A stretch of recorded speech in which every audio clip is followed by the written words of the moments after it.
네, 청취자 여러분 안녕하십니까? 오늘 저희와 함께 아주 흥미로운 주제, 많은 분들이 정말 주목하고 계신 파이네트워크의 KYC, 네, 고객 신원 확인 절차에 관한 최신 소식을 한번 파헤쳐 보겠습니다. 네, 안녕하세요. 저희가 오늘 살펴볼 정보는요, 바로 2025년 10월 23일자 파이네트워크 공식 블로그 게시물이고요. 네, 맞습니다. 이번 시간에는 이 발표의 핵심 내용, 그러니까 주요 숫자들은 뭔지, 또 어떤 기술이 쓰였는지, 그리고 이게 사용자, 우리 개척자 여러분께는 어떤 의미가 있는지, 그리고 더 나아가서 파이네트워크가 궁극적으로 뭘 하려는 건지 좀 깊이 알아보겠습니다. 자, 그럼 바로 시작해 볼까요? 네, 좋습니다. 이번 발표, 특히 그 KYC 완료를 오랫동안 기다려오신 분들께는 정말 반가운 소식일 텐데요. 규모 면에서도 그렇고 기술적인 부분에서도 그렇고 상당히 중요한 진전이라서요. 오늘 좀 자세히 들여다볼 가치가 충분합니다. 네, 정말 많은 분들이 기다리셨죠. 그럼 가장 눈에 띄는 결과부터 한번 보죠. 이번 업데이트의 핵심, 바로 새로운 시스템 프로세스라는 걸 통해서요. 무려 336만 명이 넘는 사용자가 추가로 KYC를 완전히 통과했다는 겁니다. 와, 336만 명 이상이라니 정말 대단한 숫자인데요. 그렇습니다. 이게 그냥 많다 이걸 넘어서요. 그동안 파이네트워크 KYC의 가장 큰 뭐랄까 허들 중 하나가 임시 KYC, 텐터티브 KYC 상태에 계신 분들이 많다는 거였잖아요. 네네. 그 병목 현상 말씀이시죠? 네, 맞아요. 일종의 병목이었는데 이번 발표는 이 문제가 시스템적인 개선을 통해서 상당히 풀리고 있다. 이걸 보여주는 아주 강력한 증거라고 할 수 있습니다. 명령 처리한 게 아니라 이제 대규모로 처리할 수 있는 시스템이 돌아가기 시작했다. 이런 신호로 봐야겠죠. 시스템적인 개선, 이게 중요하겠네요. 그럼 그 시스템 프로세스라는 게 구체적으로 어떤 원리로 돌아갔길래 이렇게 수백만 명을 처리할 수 있었던 걸까요? 단순히 사람을 더 많이 쓴 건 아닐 거 아니에요. 네, 당연하죠. 수백만 건을 사람이 일일이 보는 건 사실상 불가능하니까요. 블로그 설명을 보면 여기에는 꽤 정교한 기술들이 들어갔습니다. 핵심은 고급 AI 모델, 이걸 활용했다는 건데요. AI요? 네, 이 모델들이 생체인식 확인, 라이브니스 체크스, 데이터, 그러니까 사용자가 진짜 살아있는 사람인지 증명하려고 제출한 영상이나 사진 같은 거 있잖아요. 네네. 그거랑 기존 KYC 신청 서류에서 뽑아낸 방대한 데이터셋, 이걸 다 같이 분석한다고 합니다. 그러니까 그냥 서류만 보는 게 아니라 훨씬 더 기술적인 검증 과정인 거죠. 그러니까 AI가 사진이나 영상을 보고 이 사람 진짜 있는 사람 맞나? 이걸 판단하고 다른 정보들이랑 이렇게 맞춰보면서 신뢰도를 높인다? 이런 거군요. 정확히 그렇습니다. 목표는 크게 두 가지로 볼 수 있는데요. 첫째는 신청자가 낸 정보가 진짜 살아있는 딱 한 명의 개인 것이 맞는지 확인하는 거고요. 네. 둘째는 그 사람이 파이네트워크 정책, 특히 그 중요한 1인 1계정 원칙, 이걸 잘 지키고 있는지, 이걸 포함해서 완전한 KYC 통과에 필요한 다른 조건들을 만족하는지 이걸 검증하는 겁니다. 결국에는 가짜 계정이라든지 한 사람이 막 계정 여러 개 돌리는 거 이런 부정행위를 걸러내서요. 네트워크 전체의 어떤 신뢰도, 무결성 이걸 확보하고 또 정직하게 참여하는 사용자들을 보호하려는 그런 핵심 장치라고 보시면 됩니다. 기술적인 뒷받침이 정말 중요했군요. 그래야 이런 대규모 처리가 가능했을 테고요. 이해가 됩니다. 자, 그럼 이게 실제 사용자 우리 개척자분들께는 어떤 영향을 미치는지 좀 더 구체적으로 보죠. 블로그 글에 보니까 숫자가 두 개가 나와서 약간 헷갈릴 수도 있겠더라고요. 네, 어떤 숫자 말씀이시죠? 476만 명 이상이 완전 KYC 완료 자격을 얻었고 그중에서 336만 명 이상이 실제로 통과했다. 이렇게 나와 있거든요. 이 둘 사이 한 140만 명 정도 차이가 나는데 이건 어떻게 봐야 할까요? 혹시 이 새로운 프로세스도 아직 완전히 끝난 건 아니란 뜻인가요? 네, 상당히 날카로운 질문이십니다. 블로그에서 그 차이를 명확하게 딱 설명해 주진 않아요. 그렇군요. 네, 그래서 몇 가지 가능성을 생각해 볼 수 있는데요. 자격 획득이라는 건 AI 시스템이 분석했을 때 특별히 문제될 거 없이 최종 통과할 가능성이 아주 높다. 이렇게 판단된 상태를 의미할 수도 있고요. 가능성이 높다. 네, 근데 실제 통과까지 가려면 사용자가 마지막으로 뭘 확인해야 한다거나 아니면 시스템 내부적으로 뭔가 추가 검증 단계를 거쳐야 할 수도 있겠죠. 어쩌면 그냥 앱에서 네, 동의합니다 버튼 한 번 누르는 그런 간단한 절차가 남아있을 수도 있고요. 아하. 중요한 건 그 차이가 있다는 사실 자체가 이게 뭐 완전히 자동으로 한 번에 쫙 끝나는 건 아닐 수도 있다는 걸 좀 보여주는 것 같고요. 그래도 어쨌든 336만 명 이상이 실제로 통과했다는 건 이건 뭐 엄청난 진전이죠. 분명합니다. 네, 그렇군요. 아직 좀 불명확한 부분이 있긴 하지만 그래도 많은 분들이 다음 단계로 날아갔다는 건 정말 긍정적이네요. 그럼 이번에 KYC를 완전히 통과하신 336만 명, 이분들에 좀 더 집중해보죠. 이분들은 이제 뭘 해야 하나요? 이 중에서 약 269만 명은 이미 자기 파일을 메인넷 블록체인으로 옮기는 그 마이그레이션까지 마쳤다고 하던데요. 네, 맞아요. KYC 통과가 끝이 아니거든요. KYC는 통과했는데 아직 마이그레이션을 안 하신 분들, 그러니까 대략 한 70만 명 정도, 336만 269만 되시는 거죠. 네. 이분들은 꼭 하셔야 할 게 있습니다. 바로 파이 앱 안에 있는 메인넷 체크리스트, 이걸 완료하셔야 돼요. 아, 체크리스트? 네.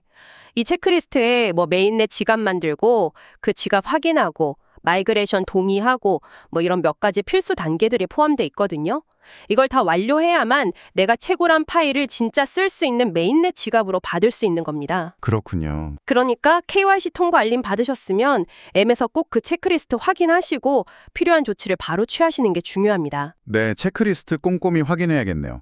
자, 그런데 아직 임시 KYC 상태에 머물러 계신 분들도 상당히 많잖아요. 이번 시스템 업데이트로 해결될 가능성이 있는 추가 사용자가 또 약 300만 명이나 된다고 해요. 이분들은 뭘 해야 할까요? 네, 이분들을 위한 행동 지침은 비교적 명확하게 나와 있습니다. 앱에서 KYC 상태를 확인했는데 임시, 텐터티브 상태라고 나오고 추가적인 생체 인식 확인, 라이브니스 체크스 이게 필요합니다. 이런 안내가 보인다면요. 네. 이 절차를 간요한 한 빨리 완료하시는 게 좋습니다. 왜냐하면 이번에 새로 도입된 그 AI 기반 시스템 프로세스가 바로 이 추가 데이터를 써서 최종 검증을 진행하기 때문이에요. 아, 그 데이터를 써서요? 네, 그러니까 생체 인식 확인을 빨리 제출하는 게 이번 기회를 통해서 KYC를 끝낼 수 있는 가장 확실한 방법이라고 할 수 있겠죠. 여기서 또 흥미로운 팁이 하나 나오는데요. 블로그를 보면 파이 앱에서 꾸준히 채굴 버튼 누르고 활동하는 게 KYC나 메인넷 마이그레이션 처리 속도에 긍정적인 영향을 줄 수도 있다. 뭐 이렇게 언급을 해요. 아, 네, 그 부분 있죠. 물론 뭐 확정적인 건 아니고 잠재적으로 포텐셜리 뭐뭐일 수도 있다. 메이 이런 좀 조심스러운 표현이긴 하지만요. 이건 어떻게 봐야 할까요? 활동성이랑 처리 속도랑 관계가 있다는 건가요? 그 부분은 좀 흥미로운 지점인데요. 시스템 설계랑 사용자 행동 사이에 어떤 관계가 있을 수 있다는 걸 좀 보여주는 것 같아요. 네. 이게 아마도 사용자가 꾸준히 활동한 기록이 시스템 안에서 뭐랄까 일종의 신뢰도 점수나 활동성 지표 이런 걸로 작용해서요. 자동화된 처리 과정에서 우선순위를 좀 받을 수도 있다. 이런 가능성을 열어둔 걸로 해석할 수 있을 것 같습니다. 아, 활동하면 우선순위가 좀 올라갈 수도 있다. 네, 그럴 가능성이 있다는 거죠. 확정된 건 아니지만요. 네트워크에 계속 기여하고 활동하는 사용자를 시스템이 좀 긍정적으로 평가할 수도 있다는 그런 여지를 둔 거죠. 생각해보면 많은 온라인 서비스들이 활동적인 사용자들을 좀 더 챙겨주는 경향이 있잖아요. 네, 그렇죠. 그거랑 좀 비슷한 맥락일 수 있습니다. 근데 이게 뭐 절대적인 보장은 아니니까 제일 중요한 건 역시 필요한 서류나 아까 말씀드린 생체 인식 확인 이걸 정확하고 빠르게 제출하는 거겠죠? 그렇군요. 뭐 무작정 기다리기보다는 할 수 있는 조치를 취하고 꾸준히 활동하는 게 조금이라도 유리할 수 있다는 점 참고할 만하겠네요. 자, 그럼 이제 시야를 좀 더 넓혀보죠. 파이 네트워크는 왜 이렇게까지 KYC에 많은 자원과 노력을 쏟는 걸까요? 이 활용 사실 좀 복잡하고 사용자 입장에서는 불편할 수도 있잖아요.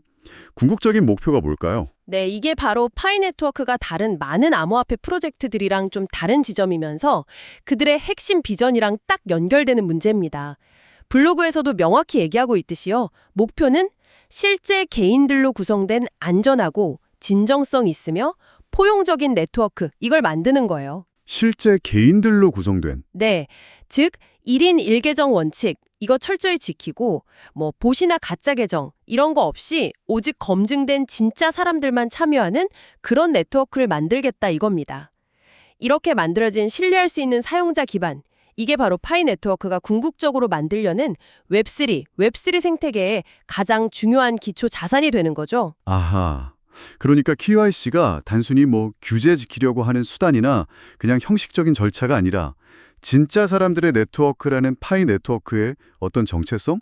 이걸 만들고 지키기 위한 근본적인 전략인 거군요. 맞습니다. 그 신뢰할 수 있는 사용자 풀 자체가 이 네트워크의 핵심 가치다.